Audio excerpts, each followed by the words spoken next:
Hello বন্ধুরা, কেমন আছেন সবাই? মালয়েশিয়াতে আজকে আমার দ্বিতীয় দিন। আর আজকে আমি বেরিয়েছি পেট্রোনাস টাওয়ার ভিজিট করব বলে। তাই হোটেল থেকে বেরিয়ে রাস্তার পাশ ধরে হাঁটা শুরু করলাম। চলতে চলতে নজরে পড়ল দুপাশের মনোরম রেস্টুরেন্টগুলো, কফি শপগুলো এবং অন্যান্য সিটি সেন্টারগুলো, শপিং সেন্টার। তো পাহাড়ের বুক ছিঁড়ে মাঝখান দিয়ে বয়ে চলেছে রাস্তা। রাস্তায় অসংখ্য গাড়ি, প্রাইভেট, সরকারি বাস আর পাশেই ফুটপাত প্যাডেলের জন্য। তো আমি প্যাডেল করে চলেছি কাঙ্ক্ষিত টুইন টাওয়ার যাব। আর ওই যে সামনে দেখতে পারতেছেন, এটাই হচ্ছে টুইন টাওয়ার। আমিও বেশ কাছাকাছি চলে এসেছি। চলুন টুইন টাওয়ার এক্সপ্লোর করব এবং এটার আউটসাইডগুলো দেখানোর চেষ্টা করব আপনাদেরকে। তো চলুন যাওয়া যাক টুইন টাওয়ারের দিকে।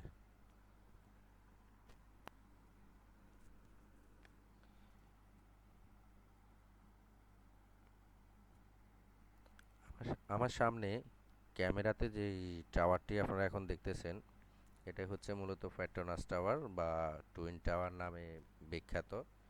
একটা সময় এশিয়া মহাদেশের সর্বোচ্চতম বিল্ডিং ছিল এটাই।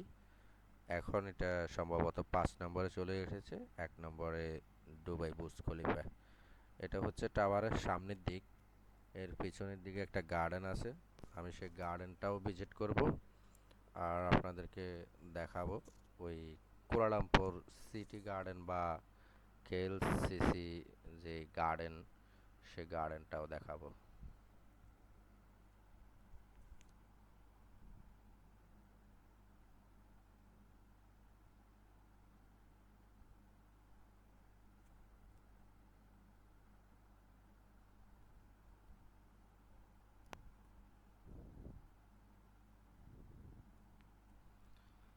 এটা হচ্ছে পেট্রোনাস টাওয়ারের পিছনের দিক। এখানে লেখা আছে, এটা কি যেন একটা মানে সম্ভবত এটা তাদের কোনো ইতিহাস এবং ঐতিহ্যের কিছু একটা হবে। এটাকে তাজমহলের মতো করে সাজিয়ে রেখেছেন। তো আমি ততটা শিওর না এটা কি হতে পারে। তো আমি ক্যামেরাতে নিয়ে নিলাম। লেখা আছে সোরিয়া কেএলসিসি। আশেপাশে উঁচু দালানগুলো, দুপাশেই দালান অনেক বড় বড়। এখান থেকে প্যাভিলিয়ন টাওয়ারটাও এর আশেপাশেই, বাম সাইডে। তো আমার সামনে যেটা দেখতেছেন, এটাও একটা বড়, এটার মতোই একটা টাওয়ার। নামটা হচ্ছে, আমি দেখছি ফ্লোরিডা বা এই টাইপের একটা কিছু হবে। আমি সঠিক দেখতে পারতেছি না, ক্যামেরাকে জুম করে দেখার চেষ্টা করতেছি যেটা কি টাওয়ার। হ্যাঁ, ফেলদা। এটা একটা ব্র্যান্ড কোম্পানি হবে। তো ওনাদেরও সুউচ্চ একটা ভবন এটা।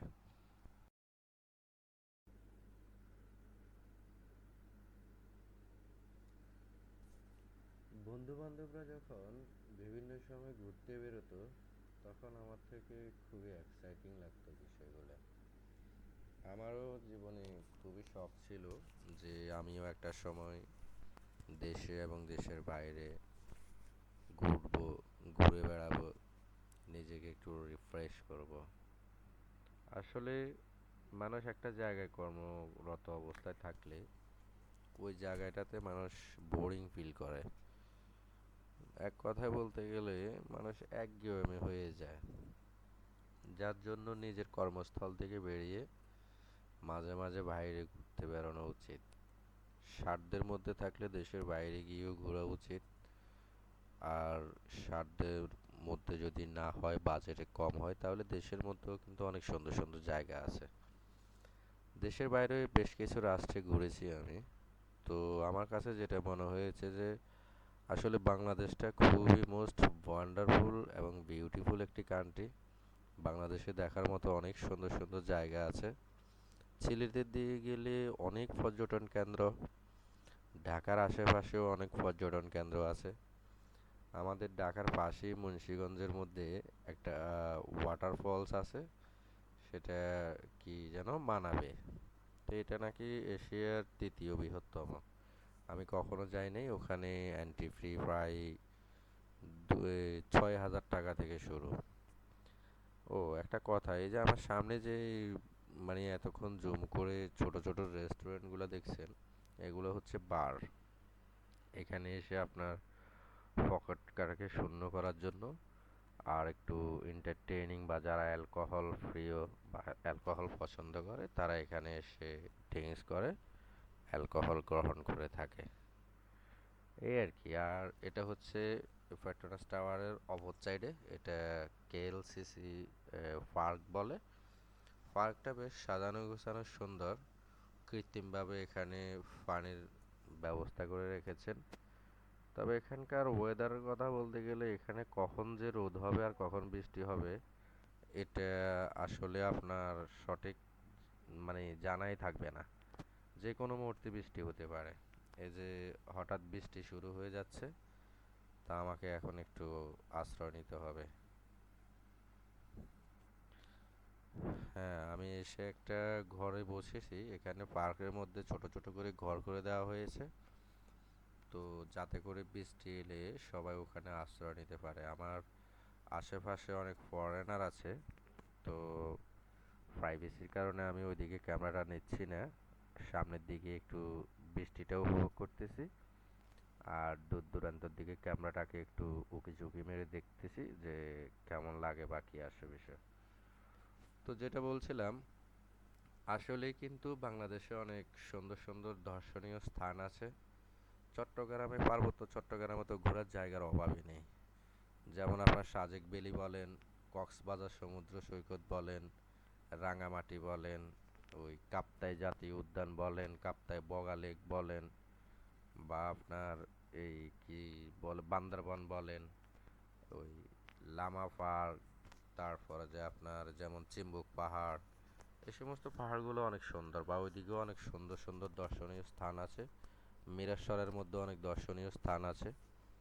তো সেগুলো কিন্তু বাইরের অন্য অন্য জায়গা থেকে অনেক সুন্দর, অনেক অনেক সুন্দর, যেটা আসলে আসলে দু জায়গাকে কম্পেয়ার করলে আপনি বুঝতে পারবেন আর কি। তো একটা বিষয় হচ্ছে, বিদেশের প্রত্যেকটা পর্যটন খাতকে বা তারা প্রত্যেকটা ট্যুরিস্ট যেই ভ্রমণ জায়গাগুলো আছে, ভিউ পয়েন্টগুলো আছে, এগুলোকে সাজিয়ে গুছিয়ে খুব পরিচ্ছন্ন বা পরিষ্কার করে রাখে, ওখানকার নিরাপত্তাগুলোকে খুব জোরদার করে রাখে।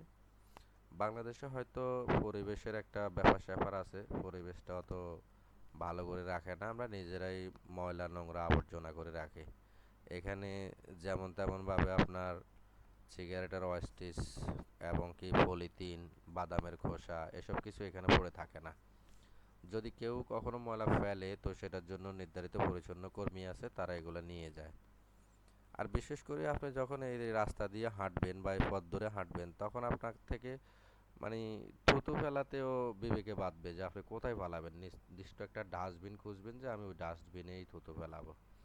এই ব্যতীত আপনি যেখানে সেখানে থুতু ফেলতে পারবেন না। মানে আপনি এই এই ফুটপাত দিয়ে হাঁটতেছেন, কিন্তু আপনার থুতু আসতেছে, আপনি ফালাতে মন চাইবে না, যে এখানে কে কি মনে করে, বা পরিবেশটা ভালো সুন্দর পরিষ্কার পরিচ্ছন্নতা।